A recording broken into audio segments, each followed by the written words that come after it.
Hello दोस्तों आज हम कंपैरिजन करने वाले हैं एक्सिस ब्लू चिप फंड का एसबीआई ब्लू चिप फंड से। तो ये दोनों ही फंड्स अपनी लार्ज कैप कैटेगरी में काफ़ी पॉपुलर फंड्स चल रहे हैं। तो काफ़ी लोगों का ये सवाल आता है कि एक्सिस ब्लू चिप और एसबीआई ब्लू चिप में से कौन सा फंड ज़्यादा बेटर है। तो आज हम डिस्कस करेंगे इन दोनों ही फंड्स की क्या स्ट्रेटेजी रहती है इन्वेस्टमेंट की, और हम साथ में ये भी देखेंगे कि इन्होंने किन सेक्टर्स में किन कंपनीज में अपना पैसा इन्वेस्ट किया हुआ है, और एंड में हम देखेंगे कि इन्होंने रिटर्न कैसे दिए, और देन वी विल डिसाइड कि इन दोनों में से कौन सा फंड बेटर दिख रहा है। तो आइए देख लेते हैं ये वीडियो। तो दोस्तों ये दोनों ही फंड्स लार्ज कैप फंड्स हैं और ये टॉप 100 कंपनीज में इंडिया की मेजर अपना पैसा इन्वेस्ट करते हैं।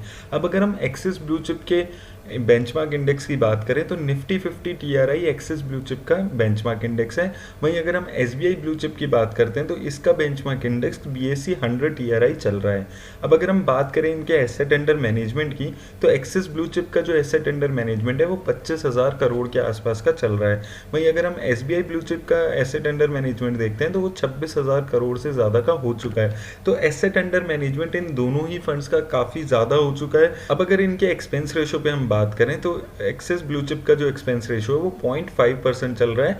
वहीं अगर हम एसबीआई ब्लू चिप की बात करते हैं तो उसका एक्सपेंस रेशो 0.98% चल रहा है। तो एसबीआई ब्लू चिप का जो एक्सपेंस रेशो है वो बहुत ज़्यादा है एक्सिस ब्लू चिप से। अगर हम इसको कंपेयर करते हैं लगभग डबल यहाँ पर दिख रहा है। अब अगर हम इनकी बात करें मार्केट कैप का इस एलोकेशन पे तो जो एक्सिस ब्लू चिप है उसने अपना पैसा सारा लार्ज कैप कंपनीज में ही लगाया हुआ है। 93% के आसपास पैसा इसने लार्ज कैप कंपनीज में लगाया है। वहीं अगर हम एसबीआई ब्लू चिप की बात करते हैं तो इसने लार्ज कैप में 86% पैसा लगाया हुआ है बस, और मिड कैप कंपनीज में भी इसने 10.5% के आसपास लगाया हुआ है। वहीं स्मॉल कैप कंपनीज में भी 1% के आसपास पैसा यहाँ पर दिख रहा है। तो दोस्तों यहाँ पर देख के हमें ये पता चल रहा है कि axis blue chip purely large cap companies में ही पैसा लगा रहा है। वहीं जो एसबीआई ब्लू चिप है वो थोड़ा सा रिस्क और अपना इंक्रीज करके मिड कैप में भी 10-11% पैसा यहाँ पर लगा रहा है। अब अगर हम यहाँ पर बात करें इनकी रिस्क रेशोज पे तो एक्सिस ब्लू चिप की स्टैंडर्ड डेविएशन 18.4 चल रही है। वहीं शार्प रेशो इसकी 0.67 चल रही है। वहीं अगर हम इसकी टर्नओवर रेशो पे बात करें तो 49% की turnover ratio axis blue chip की यहाँ पर दिख रही है। वहीं एसबीआई ब्लू चिप की जो स्टैंडर्ड डेविएशन है वो 21.12 है। दोस्तों एक स्टैंडर्ड डेविएशन किसी भी म्यूचुअल फंड का हमें ये बताता है कि वो फंड वॉलेटाइल कितना है रिटर्न देने के मामले में, और ये जितना कम होता है उतनी ही कम वॉलेटिलिटी हमें शो करता है। तो जितना कम है उतना ये बेटर है। तो यहाँ पर एक्सिस ब्लू चिप का स्टैंडर्ड डेविएशन बेटर दिख रहा है। वहीं शार्प रेशो हमें ये बताता है कि एक फंड कितनी better risk adjusted return generate कर पा रहा है, मतलब कम रिस्क लेकर ज़्यादा रिटर्न जनरेट कर पा रहा है। तो इस मामले में भी एक्सिस ब्लू चिप हमें बेटर दिख रहा है। 0.67 है एक्सिस ब्लू चिप, और वहीं एसबीआई ब्लू चिप का जो शार्प रेशो है वो 0.49 है। वहीं टर्नओवर रेशो किसी भी फंड की ये बताती है कि वो अपने म्यूचुअल फंड में जो कंपनीज को ऐड किया है उसमें कितना फ्रीक्वेंटली चेंजेस करता है। टर्नओवर रेशो जितनी कम होती है उसका मतलब ये होता है कि वो उतना कम फ्रीक्वेंसी से अपने जो म्यूचुअल फंड की कंपनीज हैं उसमें चेंजेस करता है। और मेरे हिसाब से जितना ये कम रहता है उतना ही मुझे ये बेटर लगता है, क्योंकि इससे एक फंड की कन्विक्शन दिखती है कि जितनी वो कंपनीज अपने पोर्टफोलियो में ऐड कर रहा है उसको वो बहुत ज़्यादा लॉन्ग टर्म के लिए रखना चाहता है। हालांकि टर्नओवर रेशो यहाँ पर इन दोनों ही फंड्स की अच्छी है। ये दोनों ही फंड्स लंबे टाइम के लिए एक कंपनी को अपने फंड में ऐड करते हैं। अब अगर हम यहाँ पर बात करें इनके सेक्टर्स की तो इन दोनों के सेक्टर्स अगर हम देखते हैं तो फाइनेंशियल सेक्टर में ही इन दोनों ने अपना मेजर पैसा लगाया हुआ है। 39% एक्सिस ब्लू चिप ने, वहीं एसबीआई ने 35%। वहीं टेक्नोलॉजी सेक्टर में एक्सिस ब्लू चिप ने 18% पैसा लगाया हुआ है, वहीं टेक्नोलॉजी सेक्टर वहां पर 11% दिख रहा है। तो दोस्तों यहाँ पर आपको देखने वाली बात है कि दोनों ही फंड ने बहुत ज़्यादा पैसा अपना फाइनेंशियल सेक्टर में लगाया हुआ है।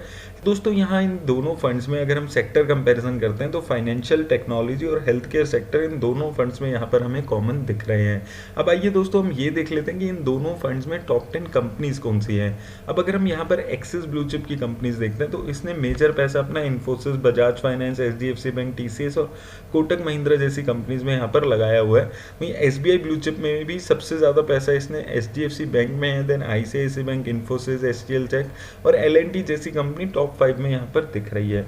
अब दोस्तों अगर हम इन दोनों के कंपनीज को कंपेयर करते हैं तो एक्सिस ब्लू चिप ने अपना जो टॉप 10 कंपनीज है उसी में में 67% पैसा लगाया हुआ है, यानी कि इसका पोर्टफोलियो बहुत ज़्यादा कंसंट्रेटेड है in comparison to SBI blue chip. वहीं जो एक्सिस ब्लू चिप है, इसने जो मेजरली अपने फंड में कंपनीज ऐड की है वो ग्रोथ ओरिएंटेड कंपनीज ऐड की है। वहीं एसबीआई ब्लू चिप ने मिक्स किया हुआ है, उसने ग्रोथ ओरिएंटेड कंपनीज के साथ साथ वैल्यू ओरिएंटेड कंपनीज भी ऐड की हुई है, जैसे कि एल&टी, आईटीसी, एसबीआई, ये वैल्यू ओरिएंटेड कंपनीज है। इनके साथ उम्मीद की जा रही है कि इनकी वैल्यू अनलॉक होगी और बहुत ज़्यादा रिटर्न ये एक टाइम पे जनरेट करने वाले हैं। अब तो इन्वेस्टमेंट स्टाइल इन दोनों फंड्स का यहाँ पर अलग दिख रहा है, लेकिन कई लोगों का यहाँ पर सवाल आता है कि क्या वो एक्सिस ब्लू चिप और एसबीआई ब्लू चिप दोनों को अपने पोर्टफोलियो में ऐड कर सकते हैं। तो उसके लिए आइए हम ये देख लेते हैं कि इन दोनों के पोर्टफोलियो में कितनी ओवरलैपिंग यहाँ पर हो रही है। तो अब अगर हम यहाँ पर पोर्टफोलियो ओवरलैपिंग को समझें तो एक्सिस ब्लू चिप के पोर्टफोलियो में टोटल 37 कंपनीज है, वहीं एसबीआई ब्लू चिप ने 57 कंपनीज को यहाँ पर ऐड किया हुआ है और इन दोनों के पोर्टफोलियो में 24 कंपनीज कॉमन यहाँ पर हमें दिख रही हैं। और अगर हम परसेंटेज वाइज ओवरऑल पोर्टफोलियो देखते हैं तो 70 to 60% इनका ओवरऑल पोर्टफोलियो सेम है। तो यानी कि आपको इन दोनों फंड्स को अपने पोर्टफोलियो में ऐड करके कोई एडिशनल बेनिफिट नहीं मिलना। और दोस्तों आपको ये चीज़ हमेशा याद रखनी है लार्ज कैप फंड में अगर आप इन्वेस्ट कर रहे हैं, सिंस जो लार्ज कैप कंपनीज हैं वो सिर्फ 100 कंपनीज हैं, तो अगर आप डाइवर्सिफिकेशन के पर्पज से 2 या 3 फंड्स अपने पोर्टफोलियो में ऐड करते हैं तो उसका आपको कोई फ़ायदा नहीं होने वाला, क्योंकि ओवरऑल जो इनका पोर्टफोलियो ओवरलैपिंग होने वाला है वो 50% to 60% तो मिनिमम होने ही वाला है। तो लार्ज कैप फंड अगर आप कोई भी अपने पोर्टफोलियो में ऐड कर रहे हो तो एक फंड भी आपके लिए गुड इनफ रहेगा। अब आइए दोस्तों देखते हैं कि इन दोनों फंड्स ने रिटर्न कैसे जनरेट किया है। अब अगर हम यहाँ पर वन टाइम इन्वेस्टमेंट पे इन दोनों की बात करें तो अगर आपने 10,000 रुपये से यहाँ पर शुरुआत की होती तो 5 सालों में एसबीआई ब्लू चिप ने वो आपके 10,000 रुपये 22,184 कर दिए हैं, वहीं एक्सिस ब्लू चिप ने वही पैसा आपका 22,622 बना दिया है। और अगर हम इसकी इंसेप्शन से देखें तो इंसेप्शन से अगर हम रिटर्न देखते हैं तो एक्सिस ब्लू चिप ने काफ़ी अच्छी रिटर्न दी है, 10,000 रुपये आपके 37,000 रुपये बना दिए हैं, वहीं एसबीआई ब्लू चिप ने 31,000 रुपये बनाए हैं। दोस्तों यहाँ पर रिटर्न में आपको एक चीज़ भी याद रखनी कि SBI blue chip mid cap में भी इन्वेस्ट कर रहा है, वहीं axis blue chip mid cap में नहीं इन्वेस्ट कर रहा। तो एक्सिस ब्लू चिप ने कम रिस्क लेकर ज़्यादा रिटर्न जनरेट किया है इस पिछले 7-8 सालों में। इस चीज़ को भी आपको यहाँ पर ध्यान रखना है, एक्सिस ब्लू चिप कम रिस्क लेकर ज़्यादा रिटर्न जनरेट कर पा रहा है। अब अगर दोस्तों यहाँ पर हम इनकी एसआईपी इन्वेस्टमेंट पे बात करें तो अगर आप 1,000 पर मंथ से यहाँ पर दोनों फंड्स में एसआईपी शुरू कराते तो आपको 3 साल तक इनकी जो परफॉर्मेंस है वो लगभग सेम दिख रही है। वहीं 5 सालों में अगर हम देखते हैं तो वहाँ पर भी एक्सिस ब्लू चिप ने एसबीआई ब्लू चिप से अच्छी रिटर्न दी है। आपकी 60,000 की लागत एक्सिस ब्लू चिप ने 98,000 की बना दी है, वहीं एसबीआई ब्लू चिप ने वही पैसा आपका 90,000 के अराउंड बनाया है। तो अगर हम इस कंपैरिजन को यहाँ पर कंक्लूड करें तो हमें एक चीज़ यहाँ पर समझनी है कि ये दोनों का इन्वेस्टमेंट स्टाइल अलग है। जो एक्सिस ब्लू चिप है वो ग्रोथ ओरिएंटेड कंपनीज में पैसा लगा रहा है, वहीं एसबीआई ब्लू चिप ग्रोथ और वैल्यू ओरिएंटेड दोनों कंपनी का मिक्सचर करके पैसा यहाँ पर लगा रहा है।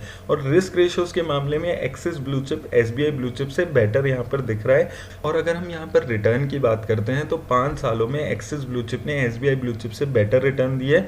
वहीं अगर आप शॉर्ट टर्म में 1 साल में देखते हैं तो एसबीआई ब्लू चिप ने अच्छा परफॉर्म किया है। तो शॉर्ट टर्म में एक्सिस ब्लू चिप पिछले 1-1.25 साल से अच्छा परफॉर्म नहीं कर रहा है, अपने बेंचमार्क को बीट नहीं कर पा रहा है। वहीं एसबीआई ब्लू चिप पिछले 1 साल में अपने बेंचमार्क को बीट कर पाया है, लेकिन लॉन्ग टाइम में 5 साल 8 साल में एक्सिस ब्लू चिप अपने बेंचमार्क को बीट कर पा रहा है, वहीं एसबीआई ब्लू चिप वो काम नहीं कर पा रहा है। तो दोस्तों दोनों में से no doubt Axis blue chip यहाँ पर बेटर दिख रहा है, लेकिन आपको इन दोनों फंड्स में एक चीज याद रखनी है कि इनका जो एसेट अंडर मैनेजमेंट है वो बहुत ज्यादा हाई अभी हो चुका है। तो दोस्तों किसी भी म्यूचुअल फंड को अपने पोर्टफोलियो में शामिल करने से पहले आपको सिर्फ उसकी रिटर्न को नहीं देखना है, आपको ये भी देखना है कि वो किन सेक्टर्स में पैसे लगा रहा है, वो किन कंपनीज में पैसे लगा रहा है और वो कितना रिस्क ले रहा है। और अगर वो रिस्क आपके रिस्क से मैच होता है तो ही आपको उस फंड में इन्वेस्ट करना चाहिए।